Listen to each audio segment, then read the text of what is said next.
morning, and thank you for tuning into the Andrew Tate Show, brought to you by the GSMC Sports Network. We've got a great show for you guys today. We'll be covering Patrick Mahomes, the Dallas Cowboys, Bill Belichick, eco-activists who glued themselves to a car showroom floor, and make sure you stick around for later in the show when we'll be diving into the oddities of the day. Before we start, I'd like to ask that you like and follow the show. Also, we get a number of questions from the viewers that come in during the show, so to ensure that your question gets read on the air, I ask that you use the tips and donation link with your question. The tips and donation link is streamelements.com/gsmcsportsnetwork./tip. This puts your question at the top of the list so that I can see it, and it also just really helps the show. Happy Valentine's Day. Happy Valentine's Day, Faith. Okay, everyone. I was just talking to Faith because I'm like, I got my hair and nails done for Faith over here today. I told him to wear, after the show, I told him to wear pink today since it was Valentine's Day today. So I represented, I wore pink. I had to put a little splash of black in there.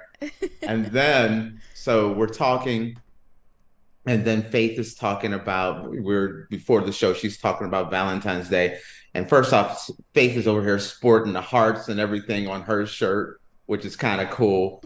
But then let's put a little respect on Faith's boyfriend's name here. Let's hooked her up with some flowers and some Reese's chocolate back there. Yes, and I was telling Faith how I have this unhealthy relationship with Reese's peanut butter cups. I do too. I love Reese's cups. I remember. And I was saying, if there's going to be a bad video out, it's going to be me and like a bed full of Reese's peanut butter cups, and it's going to be all bad. But go ahead. What are you going to say? I remember my senior year of high school. Every day after lunch, I would go to the vending machine and I would buy myself Reese's peanut butter cups, and so I had them every single day of my senior year of high school. Okay, do me a favor. Say the name again. Reese's. Okay, see, a girl after my own heart. It's really Reese's peanut butter cup. Oh. We always say Reese's. I say it too. Maybe it's a Southern thing. It's Southern thing. Reese's. It's Reese's, like Reese's Pieces. No, it is Reese's Pieces. Excuse me. Reese's cups. No. Oh, hell no. I'm not changing it. I will always say Reese's. This show, they're Reese's. Yeah, Reese's cups. Yes, thank you. That's why we're kindred souls. But I was telling Faith before the show, and then we just decided to start the show, is the chocolate.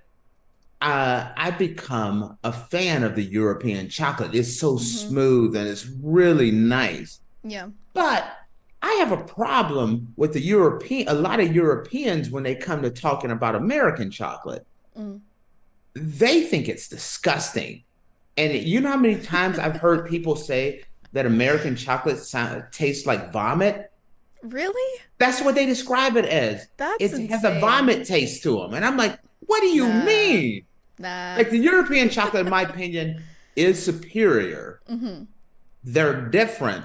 Yeah. But the American chocolate doesn't taste horrible. But to Europeans... Oh my God, Europe! The first time a European comes over and they try American chocolate, I'm making a generalized statement. So it's not like line up all the Europeans and make them eat American chocolate. But a lot of them will be like, oh my God, this is disgusting. I mean, I guess I can understand that if you grew up your entire life eating European chocolate and then coming and eating American chocolate. I don't think it tastes like vomit, though. No, it's like, okay, you grew up your whole life eating hot dogs and then someone gives you a corn dog. It's like, oh, this is different. But one's like, oh, this one's disgusting and this one's great. Yeah. They're like, I like European chocolate. It's good, but just another layer. Like, the American's a little bit lower. That's such an American approach to like trying to compare the two. You're like hot dog and a corn dog. Well, we're going chocolate and chocolate. They're the same. Yeah. Just one is a little different than the other one, but they make it like you fed them rat poison sometimes. Well, ours has a lot of sugar in it, and you said before on an earlier show that they don't put a lot of sugar in their stuff, so maybe that's why. You know what? And this happened day for yesterday, which was Mm-hmm. weird. Um, we went to Aldi's, and I don't normally go to Aldi's, and Aldi's is more of an American chain. Have you heard of Aldi's, I right? love all these. Okay, well, I normally do not like. I'm not an Aldi's kind of guy, Mm-hmm. but not that there's anything wrong with it, just Yeah. not one of my stores that I go to. And we have Aldi's is here in Europe, and so we went to Aldi's, and I just wanted something a little sweet, so I got chocolate. Mm-hmm. And it was from an American company, and I tasted it, and instantly it was like I gave it to my wife, and she's like, "Holy crap, is this sweet?" And then I tasted it, and it's like, "Whoa, it is like majorly sweet." Yeah. But I didn't say like, "Ooh, this tastes like vomit," and threw it across the room. No, it's just one is way sweet, one is like really smooth and Mm-hmm. creamy. Yeah. That's the difference. Mm-hmm. So Well, sorry, didn't mean to go into a chocolate segment before we even get well, I this still far. love Reese's cups, and I'm gonna devour those after the show is over Reese, with. you know what? And it tastes better when you call them Reese's. Yep. The Reese's cup, that's like that European chocolate, and they're just a little different to Yeah. me. All right, little lady Alrighty. and hearts today. So, will Patrick Mahomes catch up to Tom Brady? Kansas City Chiefs quarterback Patrick Mahomes won his third Super Bowl championship on Sunday night, but he still has a long way to go to catch Tom Brady, who's collected 7 rings during his illustrative NFL career. Mahomes was asked about the prospect of chasing Brady on Monday. He commented, "Yeah, I think it's more just me trying to be the best I can be. I don't want to have any regrets at the end of my career, and I know how great of an organization, how great of a coach, tight end players that I have around me, and I don't want to let that slide by. I want to make sure I maximize my opportunities." Mahomes is just 28, so he has plenty of time to catch up or pass Brady. Brady won 2 of his Super Bowls in his 40s, so I feel like he has a great chance of surpassing Tom Brady, honestly. But I would love to hear your thoughts on that. Okay. I instantly I went right back to our original conversation that we were just talking about. Mm-hmm. American chocolate versus European chocolate. This is truly Full the circle. theme here. Full circle. I'm gonna bring everybody home here. I feel like this is the exact same conversation. When you're talking about the greatest of all time, this is my opinion. I don't care what anybody else thinks. This is my opinion on this one. Mm-hmm. Tom Brady, the greatest career I have ever seen, maybe in sports. Mm-hmm. He is the GOAT when you say the greatest career, NFL career of all time. It's not debatable. You can't question it. Tom Brady and nobody else. Mm-hmm. My opinion, the greatest quarterback to ever play the game is Patrick Mahomes. They are both the GOAT already, in my opinion. And it is weird. I'm the guy that grew up years ago loving Roger Staubach and Terry Bradshaw and Fran Tarkenton. So I go back a long way, all the way to the greatest start in the history of the NFL was Dan Marino's first year. He just lit the world on fire. I look at Peyton Manning as the Rain Man. He can look at a defense and he can break it down to every level. And Peyton Manning, I used to look at him as the most complete quarterback in history. Patrick Mahomes has, in my opinion, surpassed them all. I think he's the best quarterback I have ever seen. When you look at will he catch Tom Brady, that's a different conversation because it's not about, this is the big misconception. A lot of people look at Tom Brady's career and say, you didn't match it. Well, part of Tom Brady's career is not about Tom Brady's skill, but the organization that's around him, the players that you put around him, the luck that, are you able to stay healthy? You cannot predict, like, oh, Tom Brady, Patrick Mahomes has an injury. Peyton Manning was on pace to do everything as far as numbers go that Tom Brady had done, except for he got a neck injury, which then made him leave the Colts and have to go to Denver. Yes, he got a Super Bowl out of going to Denver, but his career was shortened. We don't know that. We can't predict what happens if, what kind of injuries may hit Patrick Mahomes. We don't know. Let's say Andy Reid is no spring chicken. What happens to Patrick Mahomes? I liked how you smiled when I said he's not a spring chicken. Andy Reid might have eaten a few chickens, but he's no spring chicken. But if, let's say, Andy Reid retires and a new coach comes in, let's say the organization gets sold or a new ownership group takes control and takes the team down a different path. That's the stuff you can't control. And you need all of that to have a career like Tom Brady has had. You look at Tom Brady and you look at like the end of his career and Bill Belichick saying like, oh, he's washed. I want Jimmy Garoppolo. I want this person. I want him out of here, and him having to go to Tampa. Well, it's the way everything sounds like. Bill Belichick was having these thoughts years ago about switching out. So let's say he convinces Kraft or he goes in a different direction, and 10 years ago he's like, nope, we're done. And then he goes to another organization.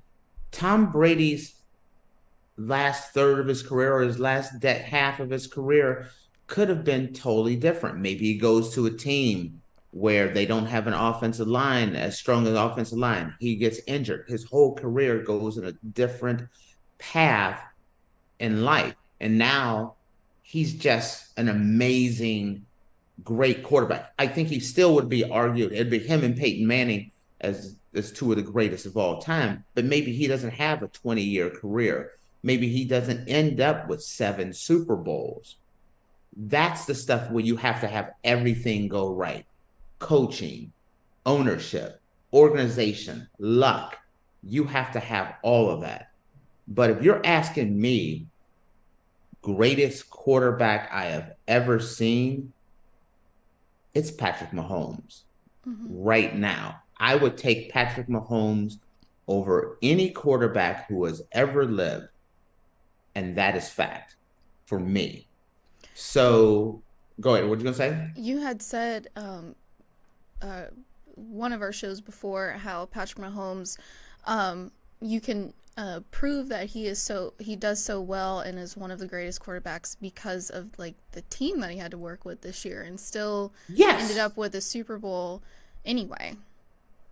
Yeah, you have a team where they were looking at Travis Kelce as not as good as he's been, and that he's aged.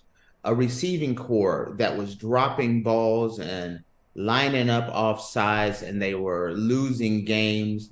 And this was without question the worst team that Patrick Mahomes had ever had. They traded away 2 years ago Tyreek Hill.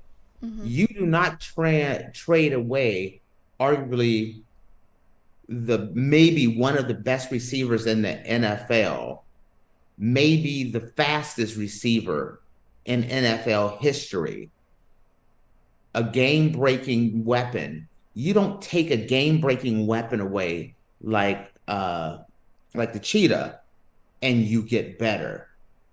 You took away Tyreek Hill from Patrick Mahomes, mere bag of shells, no big deal. Back-to-back Super Bowls.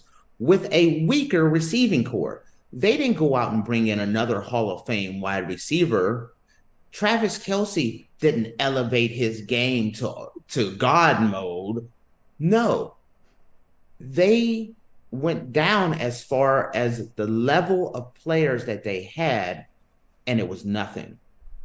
What they got out of it by not paying Tyreek Hill, by having Travis Kelce get a little bit older, by bringing in an inexperienced receiving core, is back-to-back Super Bowls. Mm-hmm. That's what makes him the greatest I've ever seen, the greatest quarterback of all time. If you ask me that, I'm going to say Patrick Mahomes. Greatest career, the greatest career ever is Tom Brady. And there's nothing wrong with having multiple greats of all time. This era's GOAT is Patrick Mahomes. It's kind of weird to say this era's great because Tom Brady just retired. It's just that Brady's legacy just lasted so long that most young football fans, they only know greatness from Tom Brady. There's an entire generation or two generations that really only know the greats of all time. It's either Tom Brady's legacy, Peyton Manning's legacy, and then you go roll right into Patrick Mahomes' legacy. So no one had those years that is like, people nowadays think like, hey, you gotta have 3, 4, 5, 6 Super Bowls, 7 Super Bowls to be considered great. There's not a team in the NFL that has 7 Super Bowls. Mm-hmm. No one does. But Tom Brady made it so that he moved the bar on everyone. But when you're looking at right now, he has just as many or more wins, playoff wins, than all the greats. We're talking about Peyton Manning, Troy Aikman, guys like that. He has more playoff wins than those guys. He has 3 Super Bowl rings. Guess what? Aaron Rodgers don't have that. Guess what? Brett Favre doesn't have that. You see what I mean? Mm-hmm. What he has done, only 5 people have ever had won 3 Super Bowl rings in history. 5. Football's been around almost 100 years, almost a century, and only 5 people have done it. He's done it in his first 6, 7 years. Mm-hmm. When I say what Patrick Mahomes is doing, he has the joystick, he's on easy mode, and he is cruising. They're only gonna get better, provided injuries, coaching. The big concern when I think about Kansas City and Patrick Mahomes is who replaces Andy Reid. That's the key. Because if you can find a McVay or someone like that where there's a younger coach that can come in and still keep the organization going and being strong, then he can catch Tom Brady. He's good enough to catch Tom Brady if he's able to be healthy and do all that. But one little slip up, you bring in the wrong coach, and no, he will never catch him because Brady has put it so far out of reach that legacy greatest career ever, I don't know if he can catch the greatest career ever. He's already caught as far as the greatest quarterback in my eyes. So you feel right now it's probably a little too early to tell at this moment. As far as greatest quarterback, yeah. No, I'm done with that conversation. Mm-hmm. It is cancel Christmas, done. But when you're starting to think about greatest career, mm-hmm. Woo, that's hard. Yeah. That's kind of like looking at that's kind of like looking at let's say LeBron James. Hmm. You look at their career, their length, and everything that they've done. You're talking about, how long his career is. I apologize. I have my two Rottweilers or Chihuahuas that is making noise as I have a couple of my friends that came in from Germany. I just saw them just come into the office here, so that's what they're barking about. So sorry about that, guys. So what do you say?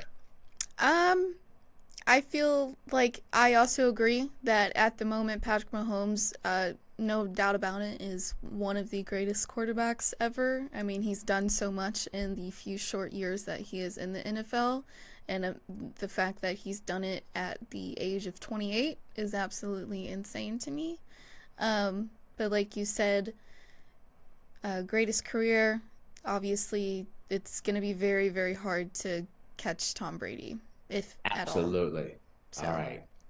all right, Now, guys. Oop, I was just going to say, before you go on break, I yeah. just want to warn you.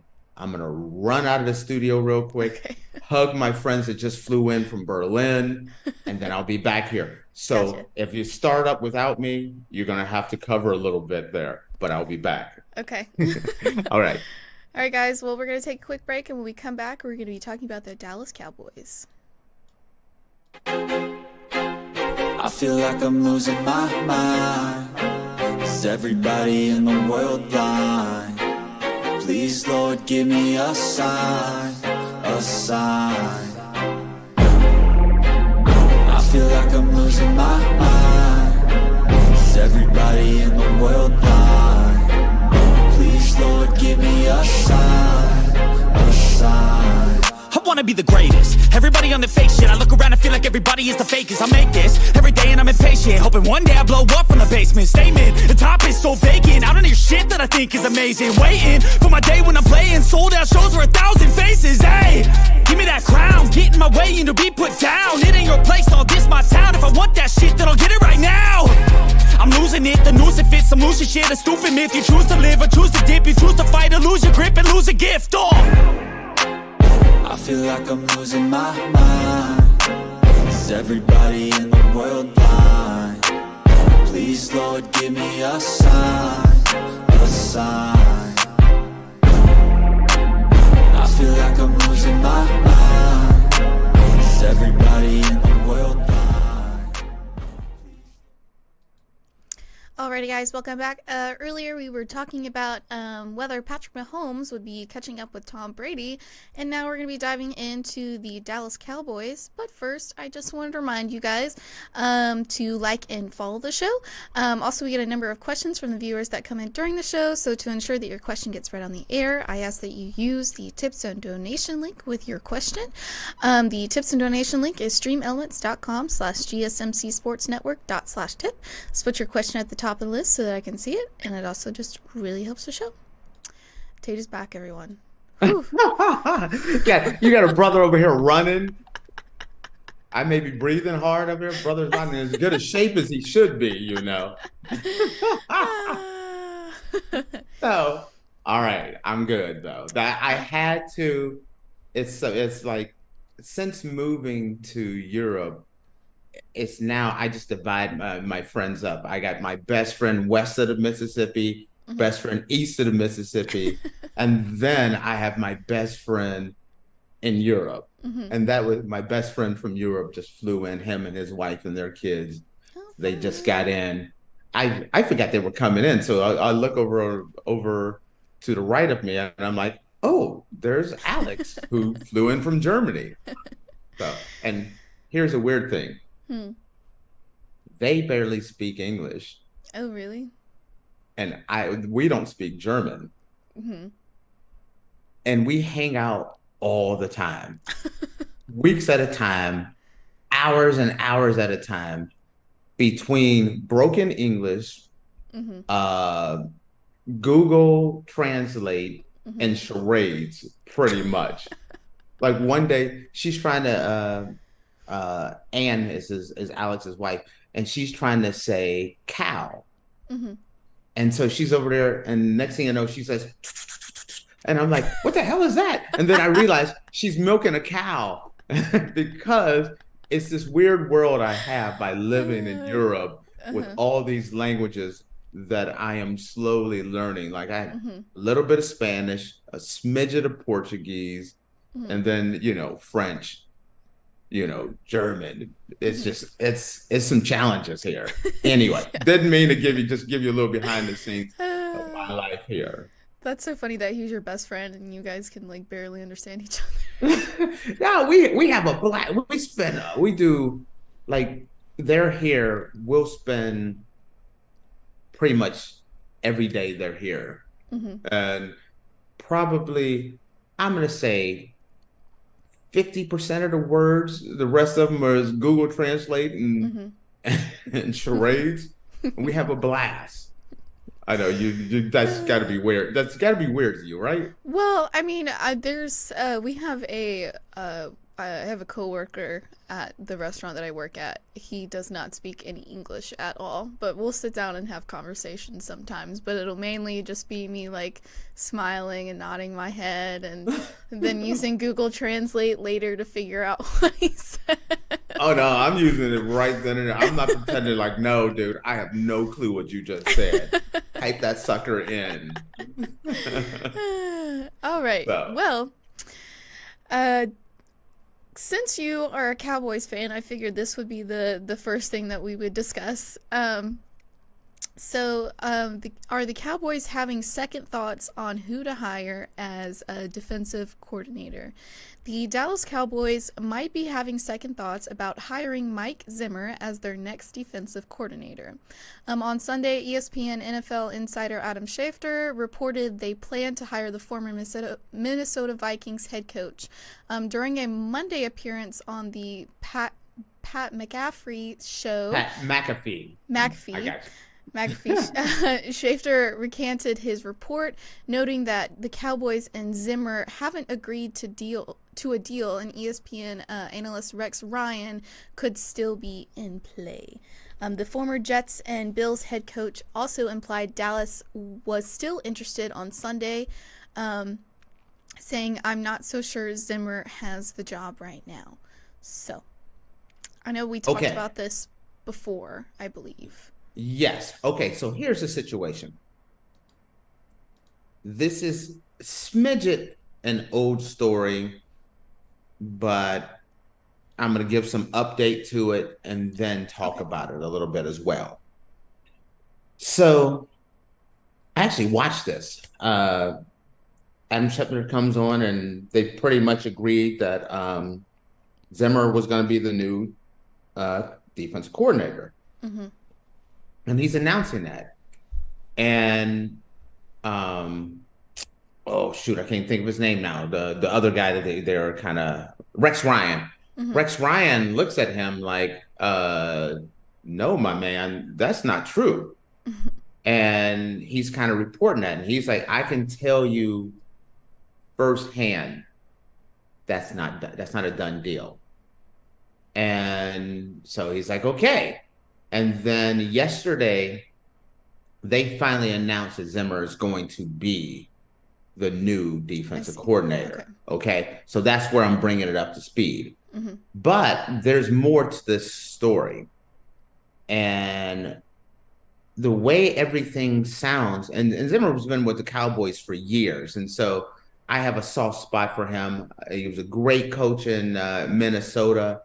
And he was amazing with the Cowboys. But the way it sounds like that the Cowboy organization, Jerry Jones and Stephen Jones, they really liked Rex Ryan and had decided on Rex Ryan, and they couldn't come to terms on not necessarily the money, but the length of time on the contract. Rex wanted a long-term deal, and they did not want to give a long-term deal. So it sounds like they decided to go with Zimmer. But then I think they started having those second thoughts because it's kind of like Jerry they had their mindset that they really wanted Rex Ryan. So they decided, hey, we've decided this direction, but let's go revisit this one more time.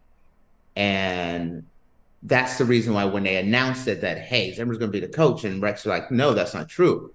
Because he knew he had another meeting with them, and they wanted to offer him the job. And then ultimately, they could not come to term on time. From everything I am seeing, everything I'm reading, it comes down to not the contract terms, the length. And I think they tried really hard to get Rex Ryan. Now, this is very interesting to me because both coaches would have worked well in Dallas. And I try to look at it as, not only do you have to have a defensive coordinator that can handle this talent, because the Dallas Cowboys have one of the best defenses in the NFL. I think both of these guys could have done a great job. But sometimes if you're not a Cowboy fan, or even if you are a Cowboy fan, there's another dynamic you have to understand. And that is, are you able to work well with Jerry Jones and Stephen Jones, which is a more family-esque environment? They run it like a big organization, but they run it more like a family. And ultimately, I think the right decision is Zimmer, because of the fact that he has worked with the Dallas Cowboy organization for years. Before he was a head coach, he was with the Dallas Cowboys. He knows what he's expecting. He knows how to, he knows how to navigate being a Dallas Cowboy coach and what comes with that, which there's a lot of media scrutiny.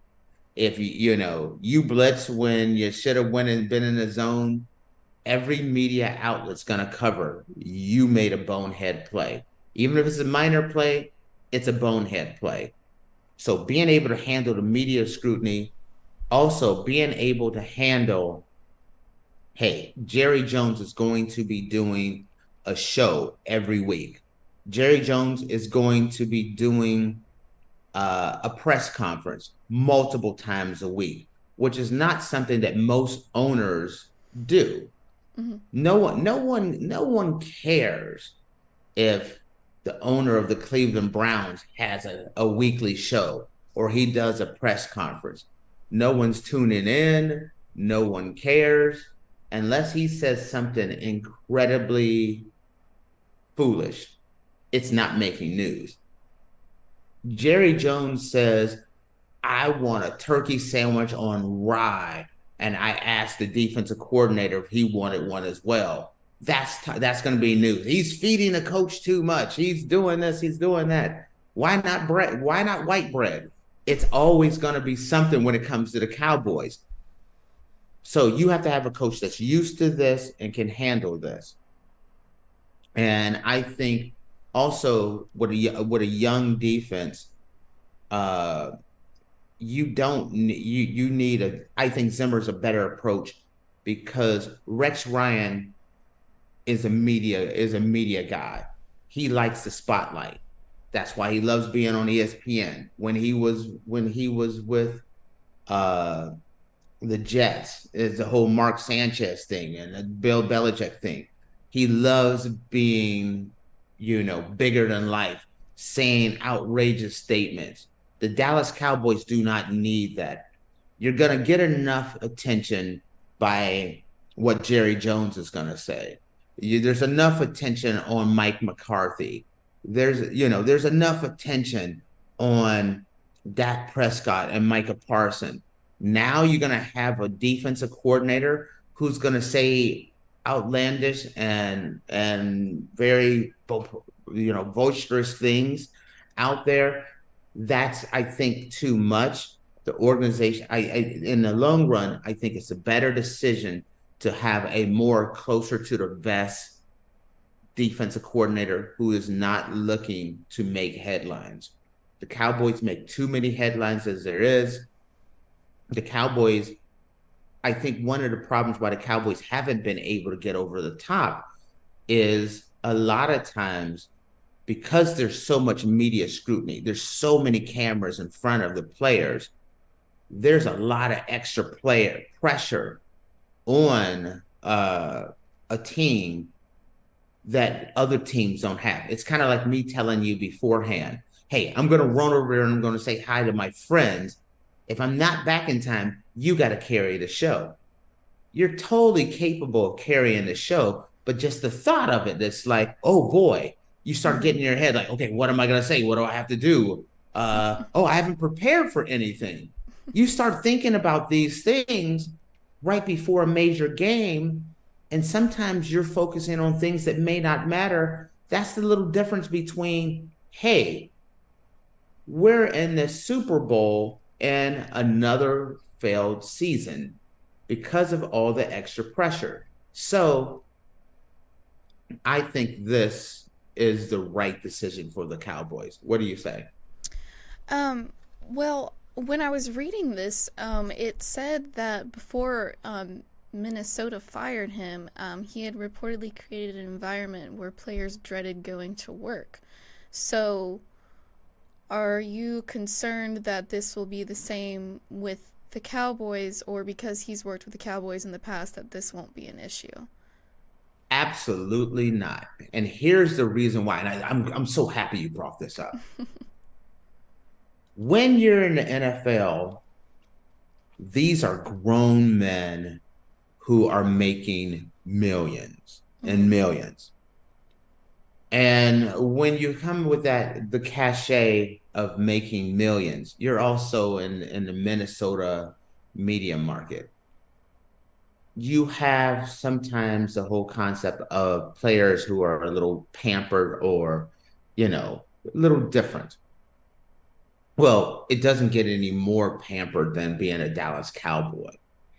And what I like about it is the reason why some of the players kind of felt this way was the fact that he's a no-nonsense guy. We don't have time for you to be in front of the camera trying to ham it up. We want you doing things the way it needs to be done and doing it right. That's why I said Zimmer is the better option. He's a coach that he doesn't care about the limelight. He cares about focus, doing things the right way, being prepared. The Minnesota Vikings, I watched Minnesota year after year after year. They never made it to the Super Bowl. They never did. They didn't really light the world on fire, but they were a very competitive team every year. And when I looked at Minnesota's teams, a lot of times they weren't the most talented team. They had a lot of quality players, but they weren't the most talented team. But I felt like they always performed to their level of their talent, or if not even a little bit more. He got more out of his players than a lot of guys do. Dallas is a super talented team. No one questions that. The question is, when things get tough, can you get them to raise their competitiveness, their skill to the next level? When you looked at the Super Bowl and Patrick Mahomes in Kansas City, 49ers went down, they kicked the ball. And if you looked at the players, they didn't look like, oh man, the pressure's on. They believed, we're going to march down this field, we're going to kick them in the teeth, and we're going to win this game. It was fourth down. They either make that first down or they don't make that first down and the game's over. No one looked tight. They knew they were going to get that fourth down conversion and keep moving the sticks. That's what good coaching does. It kind of gets you that next level. Good coaching, I'm going to use another example. They talk about the big story in the Super Bowl is the players didn't know about the overtime rule. Well, and people were questioning, hey, did you even cover this? And Shanahan and one of the coaches, they even showed, yes, we covered it on this day, And this is when we covered it. Then they started asking the Kansas City Chiefs players, and they were like, yes, we covered it. Every single day, Andy Reid covered the overtime rules. Not only did they cover the overtime rules and scenarios, if we go down the field, if they get the ball and they score first, then we are going to go down the field and we are going to go for 2 to win the game. That's the attention to details that a great coach will do. And same with Zimmer when you're talking about him.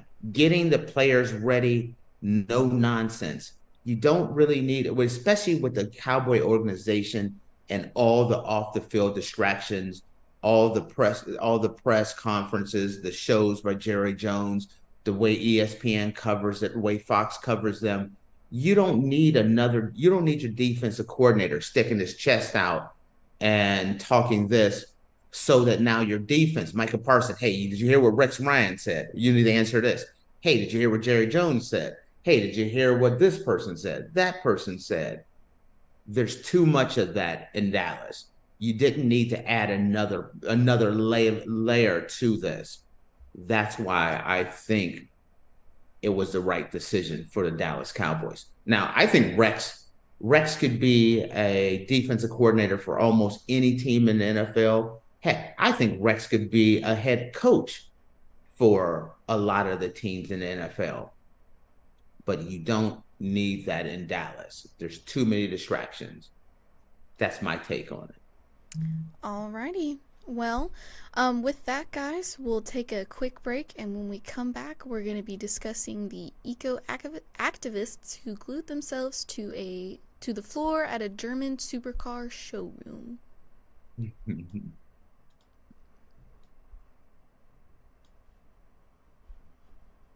For the best and latest podcasts available anywhere, go to the podcast app on your cell phone and type in GSMC to access free content-rich podcasts on health and wellness, book reviews, sports, entertainment, relationships, social media, movies, technology, finance, and even weird news. Subscribe and download the GSMC Podcast Network's family of shows, available everywhere podcasts are found.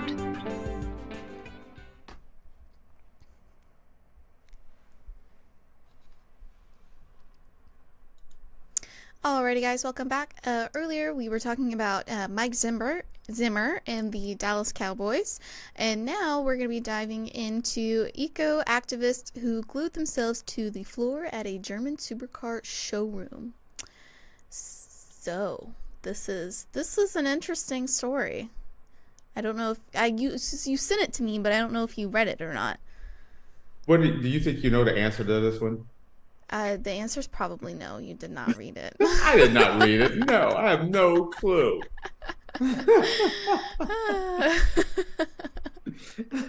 I'm like, I give Faith some things, like I'll see a headline or something like that, and I do it because I don't want to know what it's about. I want to be surprised. I want to give you my original firsthand thoughts, not something that's pre-rehearsed. And so it looks like something that may be interesting. So I'll send Faith like 235 different emails and options. And then Faith will be like, nope, this is crap. That's crap. That's crap. Ooh, someone glued himself to the floor. Here you go, Tate. And so there you have it. All right. Well, I'll get you up to speed. So, Okay. Eco-activists glued themselves to the floor at a German supercar showroom, demanding the government decarbonizes the transport sector.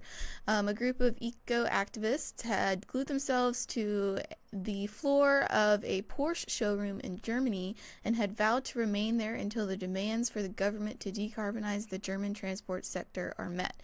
The group of 9 activists from the Scientist Rebellion group glued their hands to the floor of a Volkswagen museum in the northern city of Wolfsburg, Germany. The eco-activists, most of whom were wearing white lab coats, have remained sitting on the floor, surrounded by the Porsches, for nearly 24 hours and are refusing to leave after spending the night there.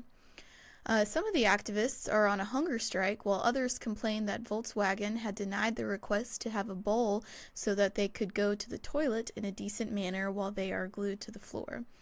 Arguably a noble cause, but its execution seems more like a poorly thought out third grade tantrum. These are not my words. These are from Look at Faith trying to cover a little These bit are not there. my words. These are not my words. It's from the article. I'm just merely talking about an article. After just a few short hours, the eco demonstrators took to Twitter to complain that the glue was irritating their hands and that they were hungry and desperately needed the bathroom. And I think a few of them were arrested. Hold on, let me double check that. Charlie. If they did not leave, they would be arrested. So I don't know. I'll double check whether or not they got arrested or not. Okay, let me make sure I understand something correctly with this one, because like I said, I did not read this, so I'm getting it.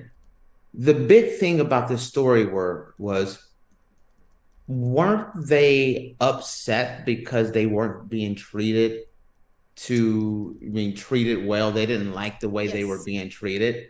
Can you clarify that a little bit more? Yeah, so they were upset that the people of the museum were not giving them any sort of access to use the bathroom in a decent, humanly manner. All they had asked for was a bowl, and they told them no. And then I think at one point, because they were so hungry, they were asking, like, can we order food here, whatever, and they basically told them no as well. So it was Faith, I got questions for you. Yeah. All right. You're doing this from your home. It's a beautiful home. I love the flowers in the background. Thank you. Once again, happy Valentine's Day. Much love to your boyfriend for handling business.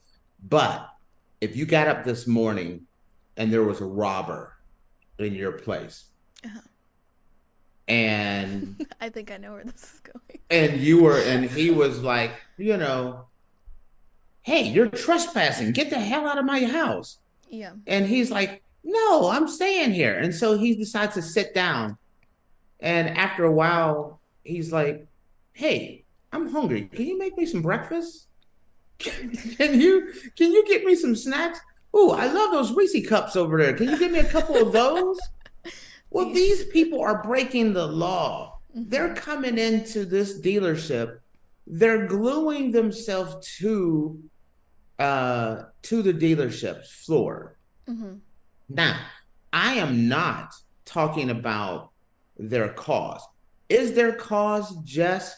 Absolutely. Mm-hmm. I commend them for their passion that they have for this. Mm-hmm. But there are consequences and repercussions for your actions. Yes. Don't come to a place. You got to be prepared. You can't, if you're going to be an activist, you can't be soft. No. You gotta be kind of tough, like we were talking about those roaches in Georgia. You gotta come prepared, ready to go. You go there, you gluing yourself to the floor, and you're like, hey, this glue is kind of rough on my manicure. It's kind of itchy. Oh, I glued myself to the floor. I can't go to the bathroom. Well, you should have been prepared for that. Maybe they brought you a pair of Depends to be prepared. I don't think you thought this through. You were thinking you're going to come in and get out. You should have had you some doubled up Depends and everything else. And don't be asking for DoorDash. I'm not DoorDashing. You done glued yourself to my floor, my showroom, and you want me to order you some Jimmy John subs and some snacks. There's no orange slices and fruit cup for you for gluing yourself. No Skittles. There's no damn Skittles for your ass. No. I'm sorry. Yeah, I do agree. And you want a bowl to go to the bathroom? I'm not giving you my fine china for you to go to the bathroom. No, homie. You're glued to the floor. Mm-hmm. You go to the bathroom when you leave. I do agree that the reason they're doing this is a just cause, but I also agree that, if you are planning to glue your hand to the floor of a showroom, then you need to bring all the things that you need, because these people don't have to and probably don't want to help you out because you're interfering with their business and their life. So, if if you're going to be there for 24 hours, don't you think you have to go to the bathroom in 24 hours? And if you're hungry, I understand you're on a hunger strike, but, if you're on a hunger strike, then that means you don't eat. You can't complain about being hungry if you're on a hunger strike. Also, I don't know if water was an issue at all either, but, bring water, they sell little catheters that you can put on your leg. Listen, bring one of I'm those. sorry. I think it takes another. It's not the cause. It's the audacity, the stones it takes to say, "Hey, I've glued my hand to the floor. Yeah. I'm going to go to Twitter and complain because the glue's bothering my hand." Hey, it wasn't meant to be. This isn't hand glue to floor sold by Home Depot. So yes, you imagine, it's going to bother your hand a little bit. Yeah, actually, one of them, his hand swelled up from the reaction to the glue, and he had to be taken to the doctor, and the doctors said the possibility of life-threatening blood clots in his hands, and recommended an immediate transfer to a hospital. So my man should have thought about this. I mean, he should have thought through on this one. You should have been going to Home Depot. I'm maybe test it on a little square of your hand first and make sure this is gonna work out. Just don't go there, which is just, think about these things. Mm-hmm. But to say, hey, on Twitter, they won't let us go to the bathroom. Well, guess what? If you unglued your hand from the floor, they'd be happy to escort you out to a facility where there's a bathroom, maybe some bars, but there will be a bathroom there. And if you want a nice lunch, don't glue yourself to the floor. See, I am all for peaceful protests on things that you feel strongly about, but don't break the law while doing it. Gluing your hand to a showroom floor, that would be considered trespassing, I would feel, right? It's 100% trespassing. Yeah. But wait a minute though. I'm going to give you a little something different. Nobody does protest to the level that the French and the Germans do. And the Germans are nothing compared to the French. Have you been seeing what the French are doing right now about the farmers? I haven't seen about the farmers, but I knew at one point there was lots and lots of trash that wasn't being taken out, and they were just leaving trash on the street. They're going through Paris and throughout France. They having big giant tankers full of animal feces. They're spraying it on buildings and everything. Big semi trucks are dumping trash and old tires and everything else and setting it on fire. They are next level the way they protest. The Germans are a lot, from what I've seen with the Germans, and I love the German people. They're a lot more organized, but they're not like the French. Man, wow. I mean, they're going around. Look up, French protests and just look at some of the videos real quick. You'll see it. Maybe look through. It doesn't matter where you go, but if you look and you see, they're just got giant tankers, hundreds of gallons of animal feces, just spraying it all over buildings everywhere, setting stuff on fire. It is like nothing I have ever seen. We do not protest in America like they do here in Europe. No, we Oh, don't. wow. No, we just destroy buildings, but But man, they do it all. They do it all. Yeah. And it's like I was feeling bad. Like, man, if you, especially Paris is the most visited city in the world. All these Yeah, it tourists makes- are coming in, and it is like, man, they're destroying the city right now.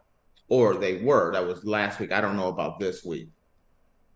But That's are you seeing any of it? yeah. Goodness I mean, gracious. describe what you're seeing there. Faith. So what I'm reading right now is there. Oh, when was this? When was this reported? Oh, this was January 31st. On January 31st, there's a story from France 24. There were 10,000 protesting farmers on French roads, blocking 100 spots along major roads. So with that, they're not allowing people to get by anywhere. There's 10,000 farmers blocking roads. And guys, it's not like, oh, that's no big deal, 10,000 farmers. No, it is 10,000 farmers with semi trucks and tractors that are on there. There's 10,000 farmers and there's 10,000 semi trucks and tractors that are putting on the road. My buddy Alex, the guy earlier, he has a home here in Portugal and one in Germany. And so he was driving in, and it took him like an extra like 5 to 7 hours because all the roads were blocked by the farmers. They don't play. They shut things down. Everything comes to a screeching halt. You're just stuck. If you fly into Paris, you're not getting out of Paris until things are under control. The Germans are the same thing. If you look at some of the protests, there's tractors everywhere. They're pulling the tractors out of the field and they're lining them up, blocking everything. So they do not play Europe does not play when it comes to their protests. And yeah, it's very interesting how they do things. It's just, as I live in Europe, you just learn that America and Europe are just very different. But a lot the same, but very different in many ways as well. Yeah. And both are wonderful. I mean, I respect the fact that these people that are protesting are putting their life and what they believe on the line. So I don't want to take light of that. Yeah. No, I'm making light of, if you're gonna do something like that, Be prepared. don't get upset that you're not getting Jimmy John's delivered and you're not getting juice boxes and a porta potty, because that's just not gonna happen. You gotta take the bitter with the sweet on this one. So. Well, guys, with that, we're going to take a quick break, and when we come back, we're going to have our Valentine's Day special oddities of the day. See, I was keeping the faith that you were going to do something with Valentine's Day, or I dressed in pink for all the wrong reasons. All right, guys, see you in a minute.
Alrighty guys, welcome back. Earlier we were discussing eco-activists who glued themselves to the floor at a German supercar showroom, and now we're going to be diving into a special edition of our oddities of the day. So, I googled Valentine's Day horror stories, and so I was not expecting. See, I was picturing, happy stories, no. unicorns, SpongeBob. No, the headbanger ball come out again in you. So I found these on Vice. Vice did a thing where viewers could, listeners, readers, whatever, could send in Valentine's Day stories of their experiences. So I pulled a couple from that because I thought they were just pretty bad and pretty funny. So our first one is, I woke up next to my Valentine's Day date. She said her husband was on his way home. Whoa. I had gone to meet a girl for Valentine's dinner, but there were red flags early on. When I went for a cigarette, she said it better not be drugs, and then she started talking about her husband, which surprised me as I thought she was single. I was very unsure, but we ended up going back to hers anyway. She had an awkward energy when we got back, so I helped us both to a bottle of red wine from the fridge, but when I opened it, the contents went flying everywhere, including all over her very new, very white sofa. She was absolutely ballistic, screaming, shouting, and demanding I buy her a new sofa. Weirdly, we ended up spending the night together anyway, and I stayed over. But I woke up to the news that her husband was coming home and wasn't best pleased about the sofa. I was freaking out, so I chucked what money I had on the kitchen table and legged it. They're probably both fuming, but thankfully I got out before he got back, so I'll never know. From a guy named David from London. David, you are a sucker already. I'm going to let you know this right now. David had his eye on the prize. He sure did. You know what I mean? Yeah. He wasn't looking for Valentine's Day chocolate. He was looking for cookies. Yep. Yes. Yeah. Because, okay, if I'm on a date, I'm going out with this lady, and she informs me she says something about her husband. Mm-hmm. It's like, love, peace, I'm out. Sorry. Okay. Gotta go. Although I do have a story about someone and their husband. I'll tell you that one after this one. But then you get there. The fact that you did not bail out after she talked about her husband, that showed you didn't care. No, you can't complain about anything after that. You were opening up a box of, you were looking at opening up a box of Cookie Crisp. Yeah. That's all I'm saying. So, so he gets there. He spills the wine. She goes ballistic on him, and she yells at him, and he still stays the night. That shows he still has his eye on the prize. He doesn't care that she's married. No. None of this. No. Then, first off, brother, the fact that you made it to the promised land, and then you're going to go ahead and go to nighty-night and go to sleep, and she's going to wake you up like, hey, you need to go. Hubby's on his way. And then you throw whatever you have on the nightstand or on the table, like, hey, sorry about the couch. Happy Valentine's Day. Deuces. You're a loser, dog. I'm sorry. Yeah. I'm sorry. In my opinion, he has no room to complain about a bad Valentine's Day story. You continued and chose to go through with that when you knew she was married, and you said early on there were red flags on the date. You got no room to complain, man. Okay, I'm going to give you a quick story on what I said about this, because I want to clear my name. There was a girl She had a thing for me. She asked me out a couple times, and I said no. Mm-hmm. Long story short, her persistence, we started going out, a little Mm-hmm. bit dating. And every once in a while, I would call, and there'd be a guy there.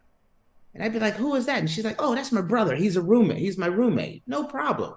I would call there. Hey, is so and so there? The guy would be like, hey, Tate, how's it going? Yeah, here she is. I would go to her house, and sometimes there'd be pictures of them, and they'd be like, who's the guy? They're like, oh, that's my brother, my roommate. He lives here with me. Long story short, one day this girl walks up to me and she's like, you know what, Tate? I thought you were a really nice guy, but you're actually a jerk. And I'm like, what did I do? And she's like, I can't believe you date a married woman. And I'm like, I'm not dating a married woman. I'm dating Renee. And she's like, she's married. Long story short, she was married. That wasn't her roommate. That was her husband. Husband ended up was a long haul truck driver. He thought Renee and I were just buddies, and he was happy that his wife had a friend to hang out with. So he was happy to have me over. He didn't know. I didn't know. I'm talking to this dude on the phone. Hey, dude, how's it going? That was his wife. Once I found out, like I said, once I found out that they were a married couple, I hit her with the deuces and I was out. I didn't say, hey, I'm going to go on through with the date and keep on going. You know what I mean? No. Once you find out that she's married, you just got to let it go. Yeah, I had a similar situation. The guy wasn't married, but he had a girlfriend. His girlfriend was long distance, and we weren't like dating, but like we were like talking to each other like on the You were in the negotiation stage. Yeah. And this was when I was in high school, and I was a cheerleader and he was a football player, and after one of the games I was like, oh, it'll be so cute, football player, cheerleader, take a picture together, and I posted it on my Facebook and I tagged him in it. And then I get this message from this girl that's like, hey, I'd appreciate it if you took this picture down of my boyfriend off your Facebook. And I was like, what? And so I messaged him and I was like, so you have a girlfriend? She just messaged me on Facebook and told me that she was your girlfriend. And then he tried to turn it on me, saying that there was nothing romantic between us at all, and that he was just talking to me like a friend, which was not true at all. And then I was just like, you know what, whatever, enjoy your girlfriend. She ended not breaking up with him. So I don't know what he told her. No, you will be surprised what people will put up with and what they will turn a blind eye to. I did keep the picture on my Facebook because nobody can tell me what I can and cannot do on my Facebook page. So I was petty and I left the picture on my Facebook. Keeping it petty. Yeah. That's an interesting one. That's another one. That's a topic. The dating advice and the kind of dating stories that can get kind of hairy. We're gonna move on because that would be an entire segment on its own. Yeah. Okay, so the next one, I flew overseas to get away from my boyfriend, and then he followed me. I had booked a romantic Valentine's getaway to Jersey with my boyfriend, but after a final massive row, I decided our relationship was doomed. I canceled his flight and went on the trip alone. When I arrived, I had another problem, fending off the advances of a persistent medical sales rep at the hotel bar. He was so relentless that on the second evening, I ate dinner in my room to escape him. The next day, on actual Valentine's Day, I was determined to salvage what was left of my romantic getaway, so I went on a solo trip to the zoo. Whoa. I didn't mean to interrupt you. Yeah. She said her romantic getaway, but didn't she leave her boyfriend behind? Did I miss something? You can have a romantic getaway by yourself. Treat yourself. No, I take myself on dates. Dates. But that's not a romantic getaway. When you're treating yourself to a date, that's just you going to Chipotle. That is not. There's a difference. No. I take myself to our local Italian restaurant that I really like. I Uber myself there. I buy myself a bottle of wine. I take a book with me. I eat as much pasta as I can. That sounds like an amazing date that I have treated myself to. That's alone time. Listen, it takes two to tango. Sorry, everyone, getting off the beaten path on this one. That is alone time. That is not a romantic date. Okay. Agree to disagree. I enjoy taking myself out on dates. Self-love. Now, you are worth it. You're worth it. Don't get me wrong. But I'm just, Self-love. okay. Self-love. Self-love. Okay. Gotcha. All right, go back to the story. The next day, on actual Valentine's Day, I was determined to salvage what was left of my romantic getaway, so I went on a solo trip to the zoo. That evening, a sympathetic couple took pity on me, and I ended up having my romantic meal with total strangers. I had been avoiding my soon-to-be ex calls and messages and instructed the hotel not to connect him to my room, but then I had received a tip-off that he had decided to follow me and was getting a flight out. I flew back immediately and got a call from him when I was home, saying he was at the hotel. He seemed taken aback that I had gone. This was from Kara in Sussex. Okay. This is a weird one that I have experienced recently. Recently? Yes. I have had a lot of visitors since moving to Europe. And I have experienced it on two different occasions where people have flown over and to visit, and they're like, and out of nowhere the girlfriend shows up, like, wait a minute, or the ex-girlfriend shows up, like, you're in Europe, I thought I would surprise you. And it's like, no, I didn't want you to come here. Think about it. If you and your boyfriend split up and you're like, I'm coming to visit my buddy Tate in Europe.